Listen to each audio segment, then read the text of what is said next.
Salve, salve todo mundo, boa noite a todos. Quinta-feira são 10 horas em ponto, vamos começar o grupo de hoje. Todo mundo entrando, pessoal do Periscope, do Instagram. Infelizmente hoje não temos o Facebook porque o celular que eu uso para fazer a live no Facebook, ele pifou. Então, estou sem o celular, não consigo entrar pelo Facebook. Então hoje o nosso grupo está restrito só ao Periscope e ao Instagram. Eu comuniquei com o pessoal do Facebook, da minha página, para procurar acompanhar ou pelo Instagram ou pelo Periscope, tá? Mas vamos esperar o pessoal entrar, todo mundo entrar. A gente começa a falar hoje de um tema que está na moda, um tema atual. Está na mídia todos os dias, televisão, jornal, revista, rádio, que é o tema da colaboração premiada. Vou começar em 10 segundos a tratar dessa temática que é fundamental. Você não pode ir para uma prova hoje sem saber o que é a colaboração premiada, qual é a diferença entre colaboração premiada e delação premiada, em que momento da persecução penal pode ocorrer a colaboração premiada, quais são os prêmios da colaboração premiada, o que o colaborador obtém e em qual momento. Tudo isso a gente vai ver hoje, tá bem? Muito bem, então vamos começar. Em primeiro lugar, a colaboração premiada parece uma grande novidade, tá? Mas não é novidade. Seguramente, desde 1999, já existe na ordem jurídica brasileira a figura da delação premiada, com o nome delação. A Lei 9807 de 99 traz o Programa de Proteção a Vítimas e Testemunhas Ameaçadas. Uma das vítimas ou testemunhas ameaçadas poderia fazer a delação premiada e já naquela época já obteria o quê? Ou perdão judicial ou a redução de pena. Então, o perdão judicial que o Joesley Batista obteve, isso não é novidade, mas a mídia está a tratar como se fosse novidade, mas não é. Nunca foi. Tá? Enfim, agora, segunda observação. Gabriel, qual é a diferença entre delação premiada e colaboração premiada? Qual é a diferença entre delação e colaboração? Entendam isso. Isso, para vocês discorrerem numa prova, é fundamental. A colaboração premiada, ela é diferente da delação premiada. E por quê?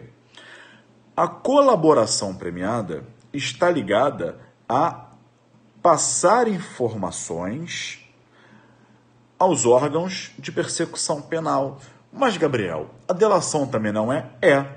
Tanto a colaboração como a delação. Agora, delação está ligado a delatar alguém.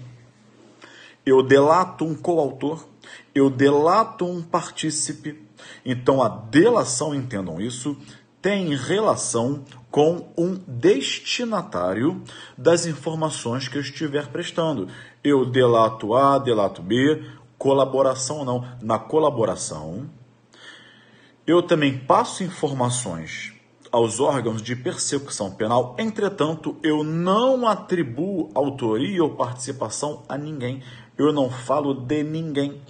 Se eu disser, eu posso falar que uma fraude foi praticada na licitação para a compra dos carros novos da prefeitura, eu posso identificar onde está a vítima de um crime, onde o dinheiro daquele crime obtido está escondido.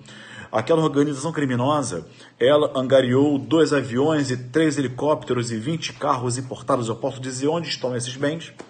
Eu posso dizer, por exemplo, onde está a mala com 50 milhões de dólares, né? Objeto de propina.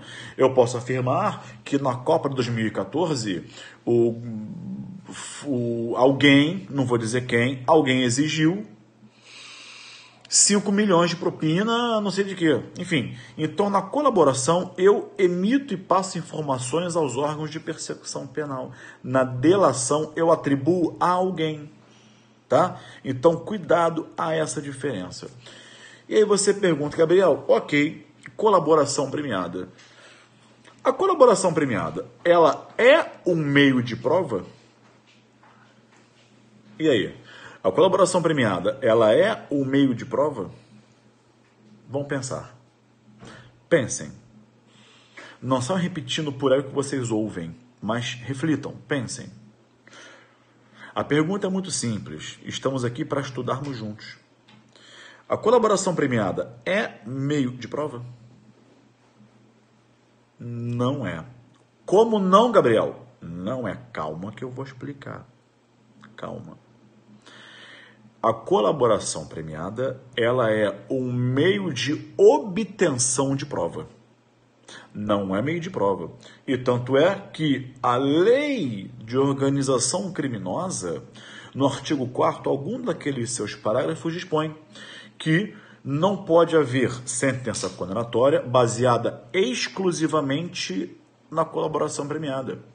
Logo, não é prova. Não serve para uma condenação exclusivamente. Na realidade, ela é um meio de obtenção de prova. Eu digo, por exemplo, que está na mídia, que Gedel Vieira Lima, senador, ele cobrou 51 milhões de propina para assinar um contrato de obra, pelo qual ele é responsável. Eu digo, a informação é essa. E se vocês forem num apartamento na rua tal, no prédio tal, em Salvador, um apartamento vazio em Salvador, vocês vão encontrar lá os 51 milhões de dólares em malas de viagem e caixas. Aí a polícia vai lá e apreende. Aquilo é o elemento de prova. Cuidado com isso, tá?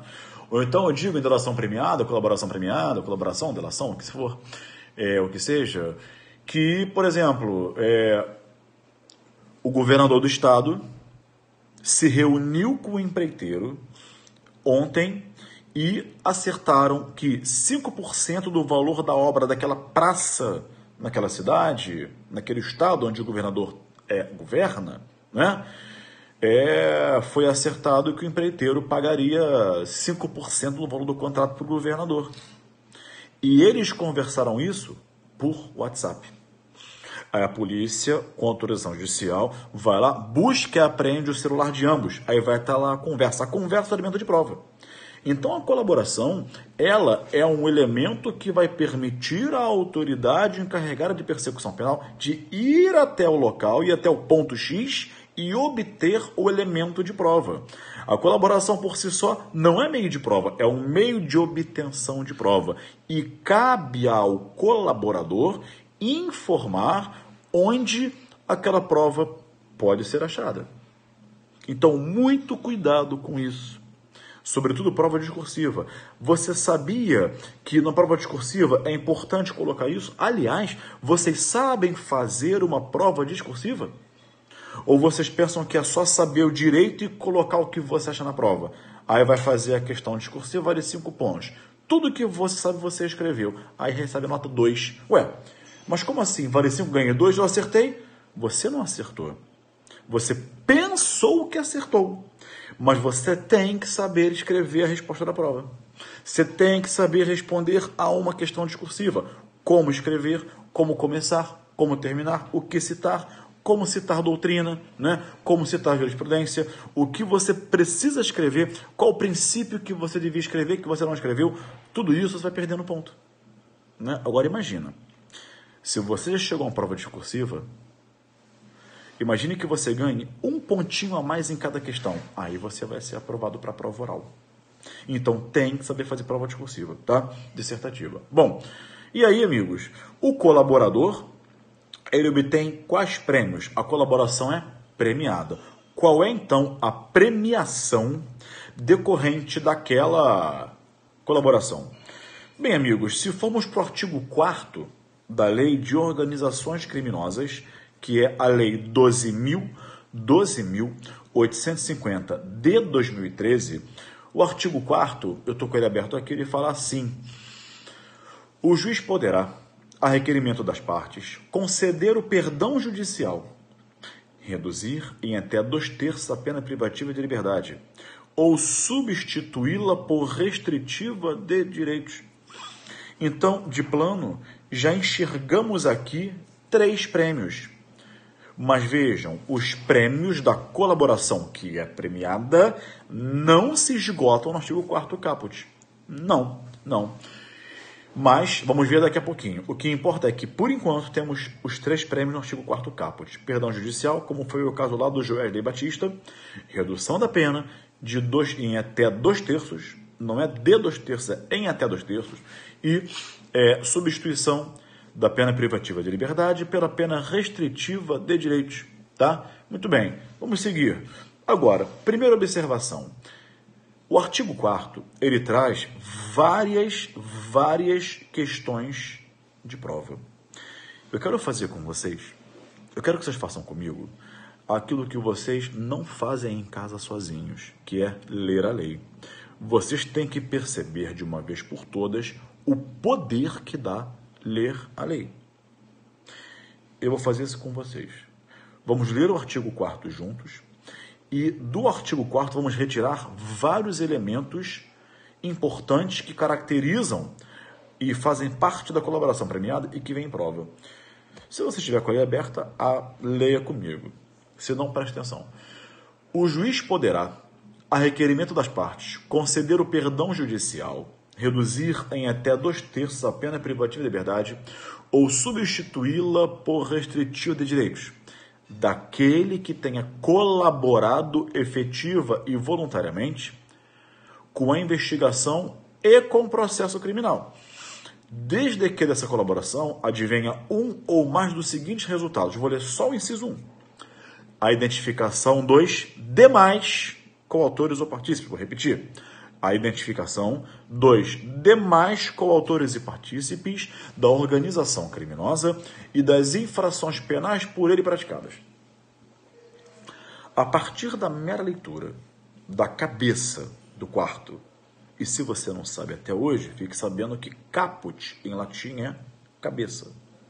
Na cabeça do artigo 4º, nós lemos a cabeça e o inciso 1. Ponto. Algumas questões. Quem pode ser o colaborador? Qualquer pessoa?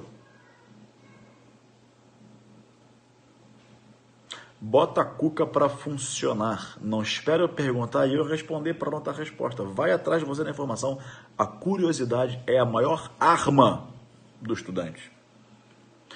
Quem pode ser o colaborador que vai receber o prêmio? Qualquer um?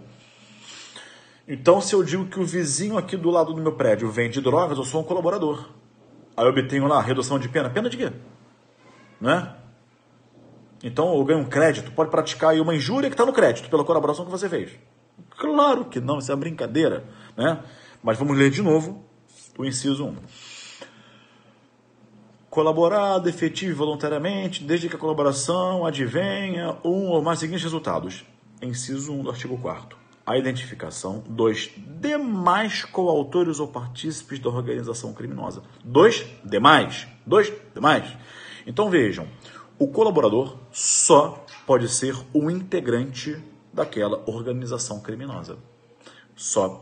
Porque o inciso 1 fala dos demais. Viram? Eu falei para vocês. Olhem o poder que dá ler a lei. Tá? Dos demais integrantes. Então, o colaborador é um integrante da organização criminosa. Segunda questão.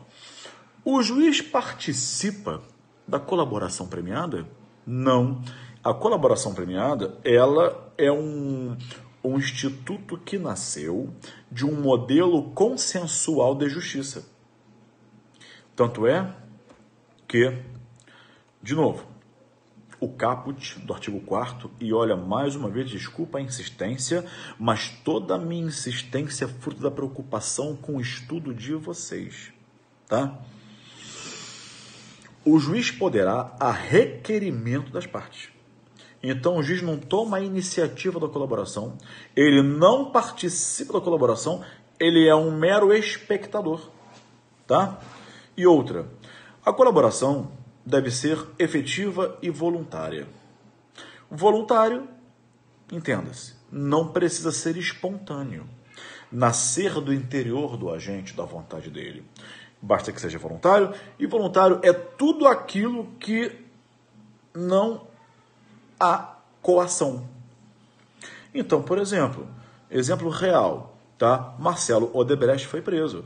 Ficou preso mais de um ano, ele não queria fazer colaboração. O Marcelo Odebrecht não queria fazer colaboração premiada. Aí, Não sei o motivo pelo qual ele fez depois, tá? Mas imagine, aí o advogado fala assim, ou a mãe dele fala assim, meu filho, você está preso aqui há mais de um ano, sua família está sofrendo, as crianças mudaram de escola 3 vezes já, sua mulher só chora em casa, a família está destruída. Meu filho, faz a colaboração, sai da prisão, entrega quem foi, que se dane o resto, paga a tua conta e vai embora. Aí ele, tá bom, convenceu. Foi espontâneo não, mas foi voluntário, tá? Quero saudar agora o professor Paulo Sumariva aqui no Periscope, grande Paulo, mestre do direito penal, delegado de polícia de São Paulo. Esse cara é fera. Tem um livro bacana, um livro bom de qualidade, lá da editora Ímpetos, Criminologia, tá? A nova edição, capa vermelhinha, né, Paulo?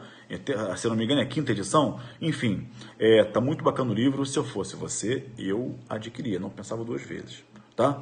Se eu falo que é bom, é porque é bom, tá? A gente não quer o seu dinheiro. Nós já estamos, Paulo e eu, muito bem obrigado na vida. A gente quer que você estude. Então, quando eu indico um livro, é para você comprar, para que você estude e evolua. Nós estamos muito bem obrigados. Não é para você comprar, ninguém quer ter o dinheiro, a gente quer que você estude. Ponto final, tá? Então, voltando.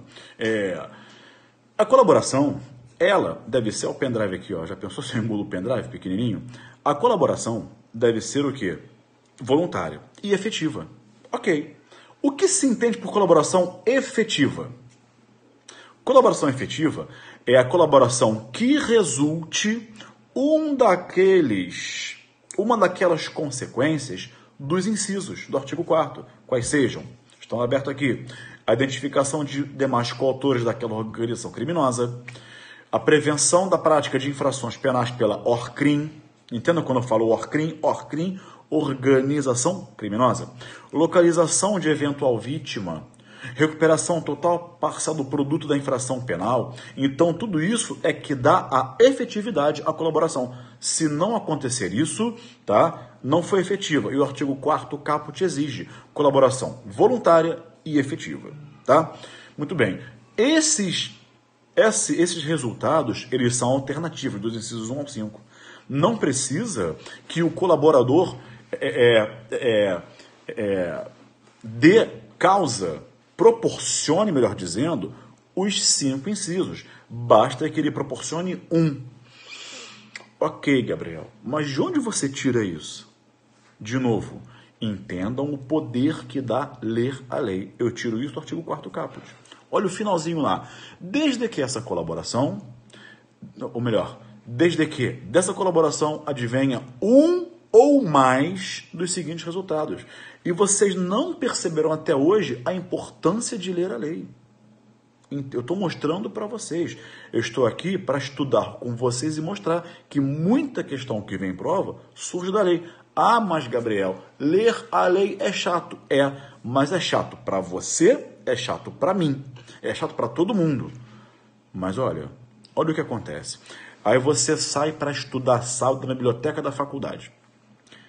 Olha o que acontece. Você leva um livro de parte geral de penal de 800 páginas, mas é incapaz de levar o Código Penal. Estou mentindo? Confessa, estou mentindo. Aí você é capaz de ler sobre concurso de crimes 20 páginas da doutrina, mas é incapaz de ler os 4 artigos da lei sobre concurso de crimes. Estou mentindo? Aí você repara, isso é real, né? Paulo Sumariva está aí presente, não me deixa mentir, né? Um cara, pessoa estudada, preparada. 80% do que você lê na doutrina está escrito na lei. Está escrito na lei. Estou mentindo? Não. Estou exagerando um pouquinho? Também não. Eu sei que vocês fazem isso. Eu fazia assim também, né? A gente estuda errado. Aí um dia aprende a estudar certo, passa no concurso, tá? Então, ler a lei é fundamental. Agora, vamos lá. Qual é o momento para a colaboração premiada? Porque a lei traz a possibilidade de a colaboração ser feita pelo delegado de polícia o investigado ou pelo Ministério Público e o réu. E aí, o fato foi que chegou no Supremo Tribunal Federal, deve ter uns 6 meses, o seguinte questionamento. O delegado de polícia pode fazer acordo de colaboração premiada? É evidente que pode. Aliás, eu assisti àquela votação e o ministro Fux falou, peraí, com outras palavras, claro, estamos discutindo o indiscutível. Está escrito na lei aqui, ó, mostrou o código na época, eu lembro. Está escrito na lei que o delegado pode fazer acordo. Estamos discutindo o quê? Se a lei é clara, não é? Então, claro que pode. Então, aí você pensa comigo, se o acordo pode ser feito, esse modelo consensual de justiça, né, pelo delegado de polícia e também pelo Ministério Público, né, o que acontece? O acordo, a colaboração, melhor dizendo, pode ser feita nas duas fases da persecução penal. Tanto nas duas fases, tanto na primeira fase da investigação, quanto na segunda fase do processo criminal. Mas não é só. Bom, aí você pensa assim, ok, Gabriel, então eu já sei os 3 prêmios da colaboração no quarto cabeça, quarto caput. Perdão judicial, redução da pena até 2/3 e a substituição da pena privativa de liberdade por pena restritiva de direitos. Mas não é só. O artigo 4º, parágrafo 4º, traz o 4º prêmio. Qual? A não denúncia. Porque o parágrafo 4º diz, nas mesmas hipóteses do caput, o Ministério Público poderá deixar de oferecer denúncia de colaborador, não for o líder e for o primeiro a prestar colaboração. Ou seja, já temos aqui 4 prêmios. O quarto qual é? A hipótese de não oferecer denúncia. É evidente que isso é uma mitigação, uma relativização do princípio da obrigatoriedade da ação penal pública. Tá? É o maior prêmio? É o maior prêmio. Por quê? Porque, mas e o perdão judicial? No perdão judicial eu tenho processo, tenho denúncia e tenho instrução criminal lá na sentença que o juiz aplica o perdão judicial e declara extinta a punibilidade. Agora, se o agente sequer for denunciado, nem o processo sequer existe. A pessoa, o colaborador, nem chega a virar réu. Então, é o maior prêmio, Gabriel? É o maior prêmio. É o 4º maior prêmio, tá? Agora, outras questões. Olha que interessante. Olha que interessante. Parágrafo 5º. Se a colaboração for posterior à sentença, agora tem mais 2 prêmios. Olha que legal. 4º parágrafo 5º. Se a colaboração for posterior à sentença, a pena poderá ser reduzida até metade, redução de metade, 5º prêmio, ou será admitida a progressão de regime, 6º prêmio, ainda que ausentes requisitos objetivos. Ainda que ausentes requisitos objetivos. Então, assim, são 6 prêmios.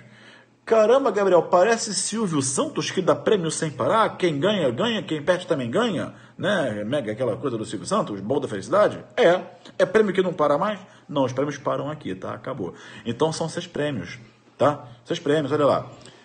Só que o que a lei não fala é o seguinte, ela só fala que se a colaboração for posterior à sentença, eu posso ter redução da pena até metade ou a progressão sem o cumprimento do requisito objetivo.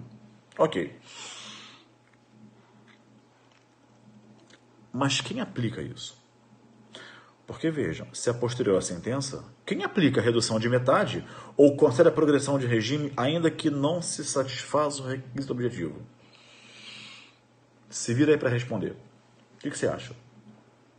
Colaboração posterior à sentença. Aqui depende. E isso o legislador não resolveu. Mas a gente vai resolver.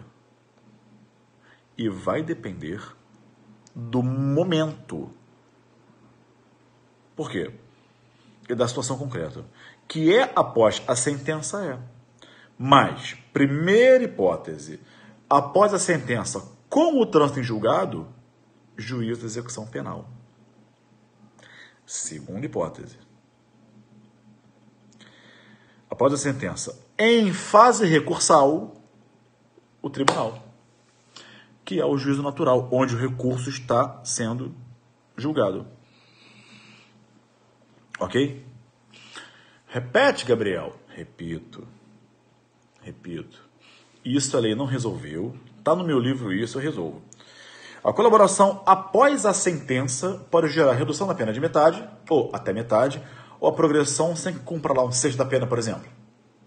Ora, quem a aplica? A lei não diz, mas nós vamos dizer aqui.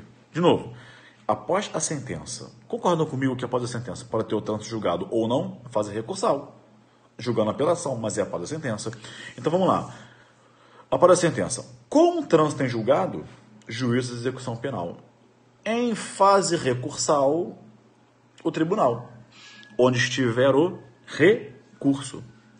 Recurso. Recurso. Recurso. Recurso. Recurso. Já reparou? O recurso não é o mesmo processo em outra instância? Recurso. Curso novo, como refalar, refazer, né? Recorrer, recurso. É um recurso, um novo curso, um outro curso do mesmo processo em outra instância. Daí, recurso. Percebeu? Tinha pensado nisso? Recurso. Um novo curso. Refazer. Fazer de novo. Reincidência. O agente incide num crime, depois ele reincide. Incide novamente. Reincide. Simples, né? Vamos lá. Muito legal, né? Enfim. Estudar isso. Tem que ter prazer, tem que ter descoberta, tem que ter raciocínio, tem que... Enfim. Vamos lá. Para encerrar agora, vamos ver uma questão interessantíssima. Deixa eu ver aqui. Ah, tá. Amigos, o juiz, a gente já viu, para encerrar, tá? Que ele não participa do acordo de colaboração premiada. Ele é um espectador. Ele vai verificar a legalidade, regularidade e voluntariedade. Então, o juiz verifica legalidade, regularidade e voluntariedade. Ok. Se tudo isso estiver presente, o juiz homologa. Ele não se mete. Ele pode rejeitar o acordo por não ter legalidade, voluntariedade, né? Há um indício de coação, aí não foi voluntário, então ele pode adequar o acordo. Agora, se tiver tudo em ordem, legalidade, regularidade e voluntariedade, ele vai homologar. Ok. Gabriel, quem homologa? É o juízo natural. Você vai pensar com cabeça, você vai olhar com lentes de princípio constitucional do juízo natural. Então, quem homologa é o juízo natural, competente para aquela hipótese, para aquele caso. Ok. Agora, olha que interessante isso. Homologação de colaboração premiada em órgão colegiado. Pensa. Aqui não tem decoreba, não tem blá blá blá, não tem reme-reme, repetição de doutrina. Aqui é pra gente raciocinar. Como eu sempre digo, esse meu grupo de quinta-feira é um espaço semanal, gratuito e profundo para a gente raciocinar. Pensa. Órgão colegiado. Por exemplo, o réu tem foro especial prerrogativa de função no STF. Parlamentar federal. E aí, o governador no STJ, desembargador STJ. Então vejam, no órgão colegiado, a competência é do órgão colegiado, embora haja decisões monocráticas, mas o mérito do processo é do colegiado. O colegiado é o juízo natural. Muito bem. Agora, em se tratando de órgão colegiado, quem tem competência para homologar aquele acordo? É o órgão colegiado ou é o relator? Isso chegou no STF, estou com a decisão aberta aqui na minha frente, na petição 7074. O Supremo Tribunal Federal entendeu no informativo 870, STF, isso vai cair na sua prova, informativo 870, que a competência é do relator, pessoal do Instagram e pessoal do Periscope, tá? Bom, amigos, e com isso, horário regulamentar, temos hora para começar e para acabar. Então, eu encerro aqui o nosso grupo de estudo de hoje E mais uma vez foi um prazer estar com vocês. Obrigado pela presença de vocês, obrigado pela companhia de vocês e obrigado pela vontade de estudar e por me receberem em suas casas e permitissem que eu estudasse com vocês o direito penal. Tá bem? Na quinta-feira que vem voltaremos com Obrigado a Ponto Final. Como sempre digo a vocês, direito penal é muito difícil. Aqui não tem decoreba, nem blá blá blá, nem reme-reme e nem exemplinho de doutrina. Eu quero ser o seu ponto final. Eu não vou ser mais um curso, mais um professor, mais tempo, dinheiro, atenção jogado no lixo e você continuar sem aprender a matéria. Então, comigo você aprende, comigo você raciocina. Não tem decoreba de doutrina não, tá? São mais de 15 anos de aula. Eu não abro o periscope e saio falando por aí, mentir tudo o professor não, como tem muitos por aí, né? Agora todo mundo é professor. Eu sou o discurso, são mais de 15 anos de aula, tá? Então, eu quero ser seu ponto final para você entender de uma vez por todas o direito penal. E o convite? Amanhã, sexta-feira, dia 8, você tem um encontro comigo, né? De 8 a meio-dia, no canal do YouTube do Curso Fórum, minha aula gratuita, minha aula no curso de Carreiras Jurídicas, mas vai abrir para todo mundo, do mundo inteiro assistir, tá? Quem quiser. Ao vivo, vou repetir, no canal do Curso Fórum no YouTube, tá? 8 a meio-dia e 15, vamos ver a lei de lavagem de dinheiro e a lei de interceptação telefônica. Gabriel, vai ficar gravado depois? Não sei. Eu só sei, não sei mesmo, quem decide é o curso, não sou eu. Eu dou minha aula. Eu só sei que amanhã, de 8 a meio-dia e 15, você vai ter uma aula completa, profunda, comigo, dentro do Carreiras Jurídicas do Curso Fórum, que é onde eu dou aula há muitos anos, tá? Gratuito. Gabriel, eu ouvi gratuito? Ouviu. Gratuito. Tá? 4 horas de aula comigo, gratuito. Você vai aprender lavagem de dinheiro e interceptação telefônica. Tá bem? Nos vemos lá amanhã. Um abraço. Até semana que vem e tchau.